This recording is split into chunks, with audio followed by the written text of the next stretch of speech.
God has used King Nebuchadnezzar and the Babylonian Empire in a mighty way here in God's Word. And he has used them to bring judgment on his people. And as the Babylonian Empire spread, so did Nebuchadnezzar's pride. He looked at everything that had happened, all the success that he had had and the empire had had, and he gave himself credit for it. And how did God respond to this? Let me read to you Daniel chapter 4, verse 29 through 37. At the end of 12 months, he was walking on the roof of the royal palace in Babylon. And the king exclaimed, "Is this not Babylon the Great, that I have built to be a royal residence by my vast power and for my majestic glory?" And while the words were still in the king's mouth, a voice came from heaven. "King Nebuchadnezzar, to you it is declared that the kingdom has departed from you.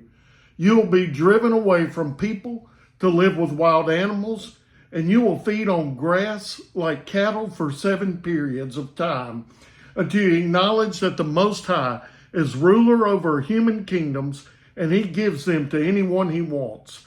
At that moment, the message against Nebuchadnezzar was fulfilled. He was driven away from his people. He ate grass like cattle, and his body was drenched with dew from the sky until his hair grew like eagle's feathers, and his nails like birds' claws.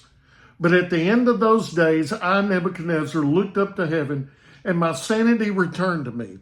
Then I praised the Most High and honored and glorified him who lives forever.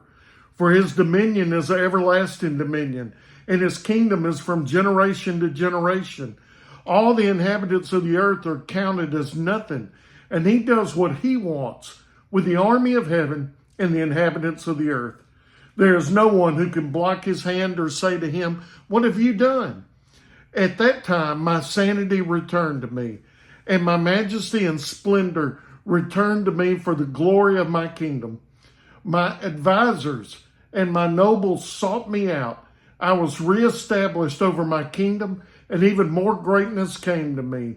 Now I, Nebuchadnezzar, praise, exalt, and glorify the King of the heavens, because all his works are true, and his ways are just. He is able to humble those who walk in pride. And God showed Nebuchadnezzar who the real king and ruler is. It wasn't Nebuchadnezzar, it was God. And so let us be careful. Let us be careful to always give God credit and not take credit for ourselves and to grow in pride and put ourselves on a pedestal, because he alone is king.